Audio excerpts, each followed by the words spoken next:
Så er du fyldt? Ja.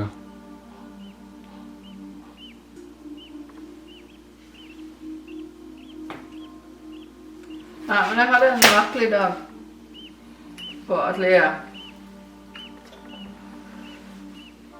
Og jeg følte at jeg ikke fikk gjort noen ting, og prøvde å skrive og reagere på ting jeg leste og tenkte.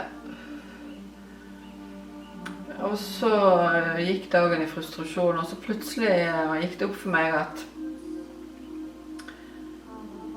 at den frustrasjonen gjelder jo veldig mange av oss som er redd for fremtiden.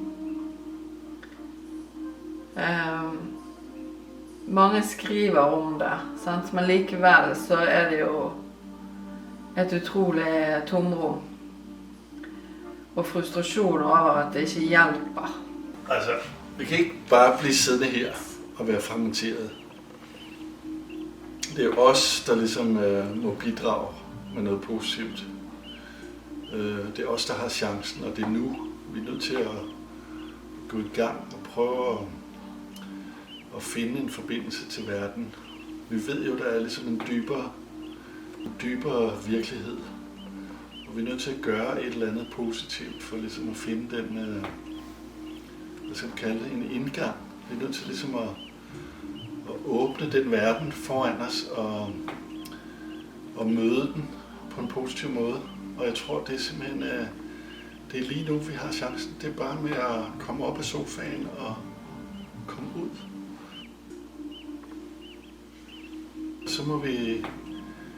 Så må vi bruge det, der viser sig for os.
Well, the story is that I was laying in a lake together with a bunch of other dead trees, my friends. We had come downstream from upstream with a great life somewhere up there, upstream, and then came the storm. I was dead.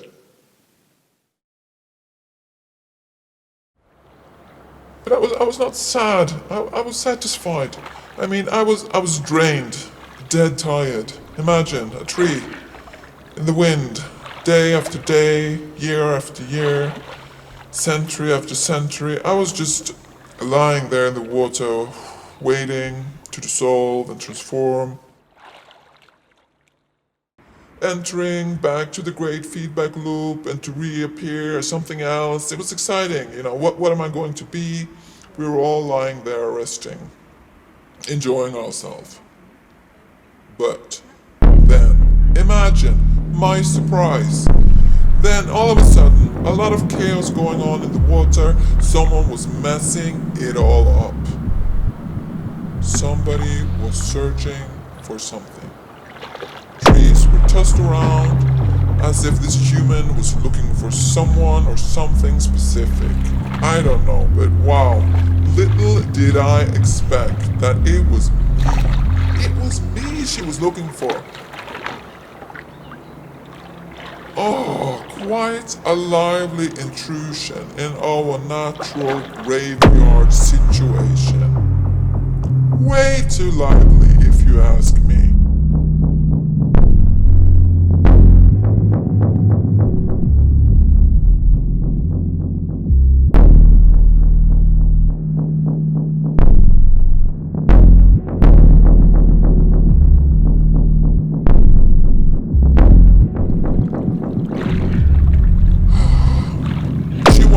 Or needed me for some reason.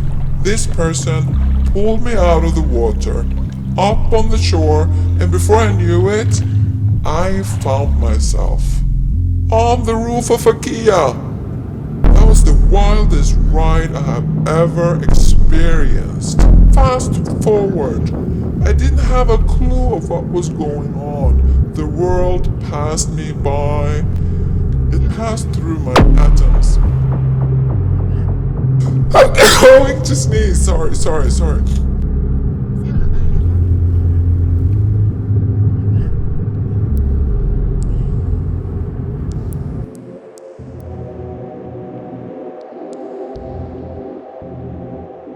Something happened as I was passing through the landscape, further and further away from my natural habitat by the lake of Ludwig Wittgenstein. Language came to me. Strange though.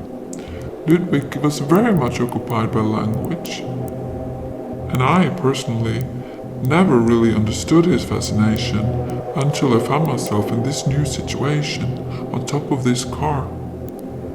Language just started to seep into me, and on top of it all, I started to reflect upon things, wicked problems I never used to pay any attention to before.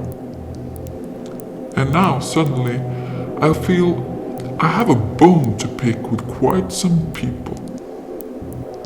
You know, each object has not only a name, it has a place in the world. It has its own purpose and it's part of a large system. You should not forget that. And I, on top of this car, became increasingly curious about the idea of this philosopher that I grew up with.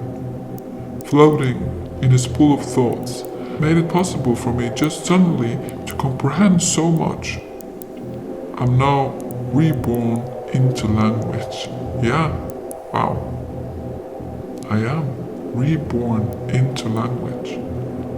And just now, it seems like I'm in the middle of this industrial age, and nature, excuse me, seems alienated somehow. The landscape is just covered in darkness, and it smells like fossil fuel.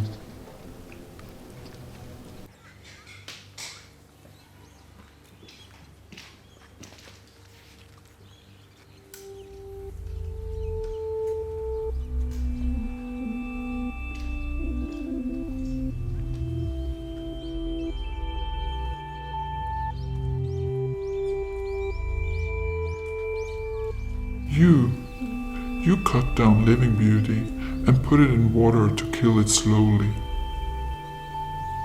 Take this painting for instance. You pick up a paintbrush and make picture of nature and use us, a symbol of national pride.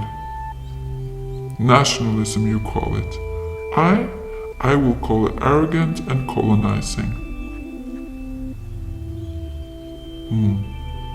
A memory comes to my mind. Well, it's not funny at all. The memory of what evil came to our waters below Wittgenstein's house. The story goes like this.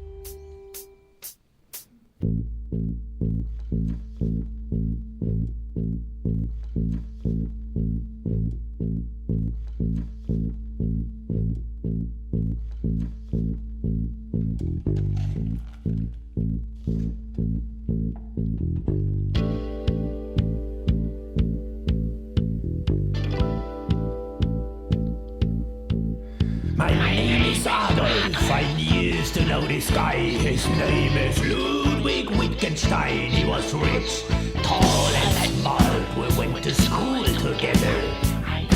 I hated him so much. My mustache is on fire. Don't touch me, I'm a real life wire. Psycho killer, was ist das? Philosophie. Heil, heil, heil, heil, heil, heil, heil, heil, heil, heil, heil, heil, Hitler. Wow. Psycho killer, was ist das? Heil, heil, heil, heil, heil, heil, heil, heil, heil, heil, Hitler. Ja. Oh yeah. Oh yeah. He wrote Tractatus Logico-Philosophicus. I wrote Mein Kampf. He became a professor in Cambridge. I became a Nazi dictator. He was the greatest philosopher of the 20th century. I go down in history as the ultimate evil.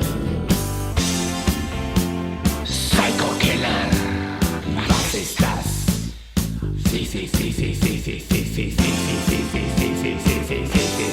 Philosophie. Heil, heil, heil, heil, heil, heil, Hitler. Psycho killer, was ist das? Ludwig went to Norway, reflecting and thinking. I went to Berlin to rule and conquer the world. His nature made his thoughts so clear and pristine. I am potent and brave. Ludwig, I hate you. I hate you. Philosophy. Heil, heil, heil, heil, heil, heil, Hitler. Heil, Hitler. Fuck you. Fuck you, Ludwig.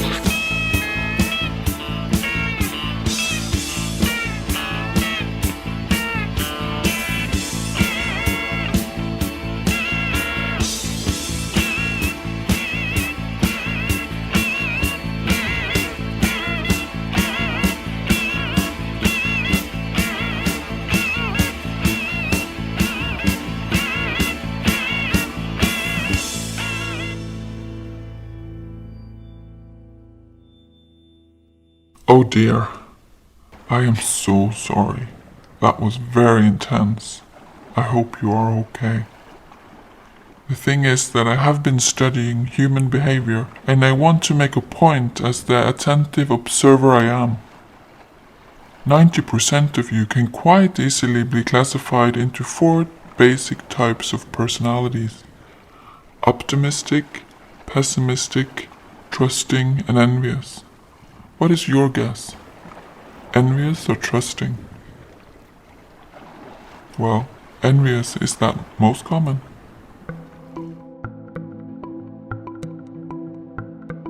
Among the spectrums of feelings, humiliation is the atomic bomb of all feelings.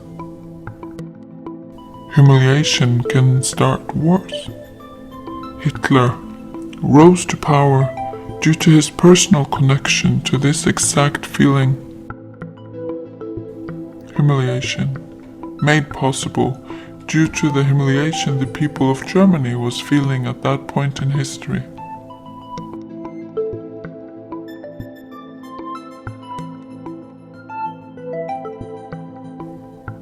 I don't know if you have bothered to read the original Mein Kampf, but on page 98 Hitler wrote some interesting things. All movements are popular movements, he wrote.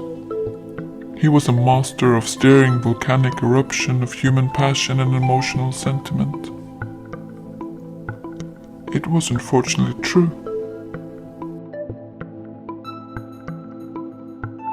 Human devotion can be steered by cruel evil, but it can also be steered by the sensible good.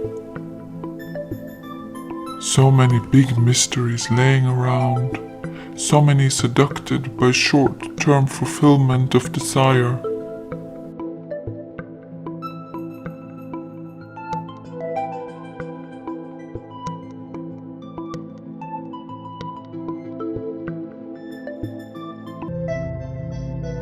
lemonade-like outpourings of literary aesthetics and drawing room heroes.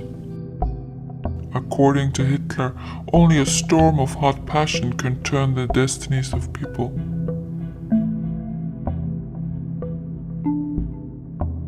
After spending some time here, I see his point.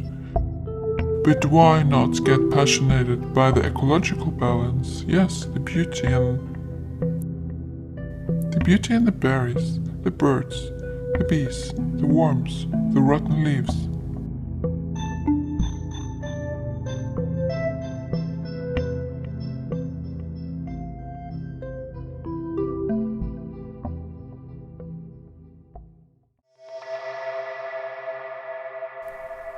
Place and function, circular source of energy, pearls of wisdom, climate futurism. It is really a question of ecosystem versus ecosystems. You over there in that car, does nature have to become a pop star in order for you to see common sense? Just look at all this, a dance of shiny armor, a forest of people. I know it's not easy for you at all, to change your habits, but thinking is a good sport. Traffic balance and stabilize. Balance and stabilize. Just like the clouds, consisting of small but important details, everything feeding back in loops after loops. Language, politics, traffic, and frustration is suddenly part of me.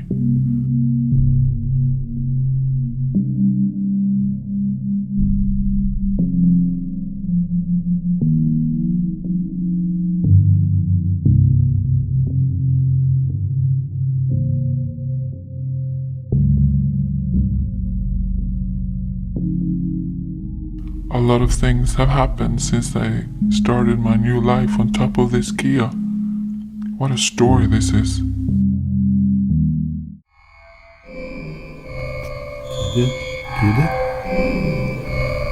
Gitte.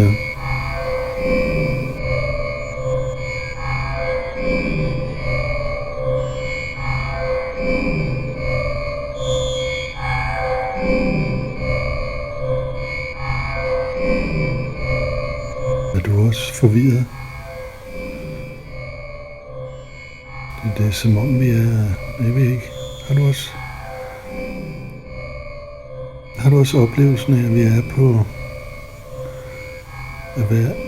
Jeg oplever det som om, at vi er i flere virkeligheder på én gang. Som om, at vi både er her mellem de her træer, og samtidig er vi derude.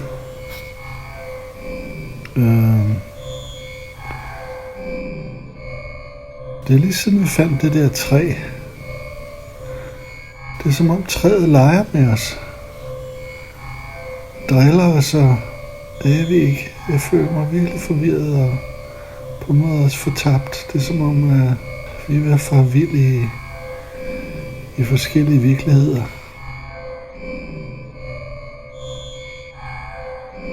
Jeg troede jo, vi ville gå fra en virkelighed og ind i en anden større virkelighed, men nu er det som om vi er i flere virkeligheder på en gang, og det er enormt vanskeligt at overskue, og jeg sgu ikke.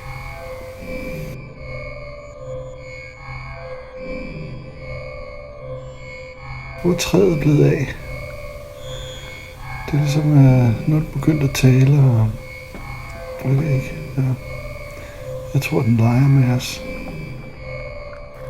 Vi er blevet en del af et større spil, som den er gang i.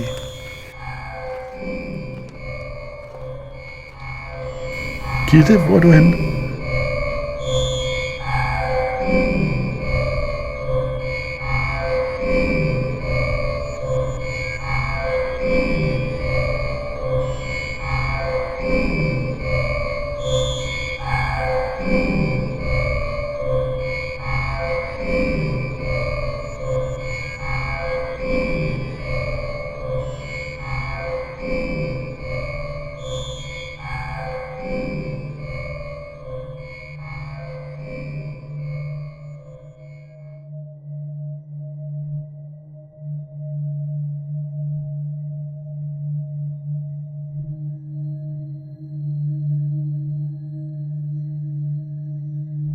Dear forest, dear land and fellow species on the other side,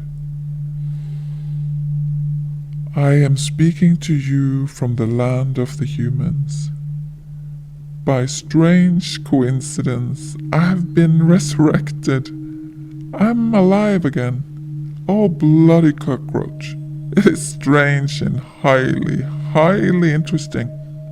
But I must admit, I feel lonely out here. It is not exactly a friendly forest. The winter storms are on its way. I hope your roots are okay. My travels are full of spiritual and linguistic surprises. I am surrounded by technology, and I'm not the only reporter around here. Humans spend a lot of time investigating themselves. In order to feel safe, they have the need to archive and keep track of their movements. At times, it seems like the humans are strangers to each other. I can tell from the way they talk and the amount of paperwork they fill out and send among themselves. They observe and look at each other. Their lives are alien even to them. In order not to lose track of myself, I need to keep in contact with you. You are my roots, my love and sanity. For this task I have given myself a name. The Living Unliving Surveillance Poet. I hope you like it. From now on, every full moon, I will surveil the physical and mental landscape of urban breathing and report back to you. The humans often refer to a valley called Silicon. They believe in this valley, in this Silicon Valley, and the wisdom coming from this place is all about mindset. If they were to give you any advice, I think they would encourage you to be more creative. Silicon Valley is an ultra-competitive environment that comes up with the most exciting technological advancements of modern life. The oak trees in the valley are called executives, and they are under constant pressure to deliver something new that will capture and, better yet, disrupt what they call the market. To alleviate the stresses and open their minds, they are known to experience with microdosing and psychedelics, taking brain-stimulating nootropics and sleeping in phrases. And guess what's the latest, greatest brain hack is? It's philosophy! Do you remember when Wittgenstein told us that there would come a time when humanity will be ready? Many years have gone since he shared that with us, and finally, in 2020, the big question is, are they ready?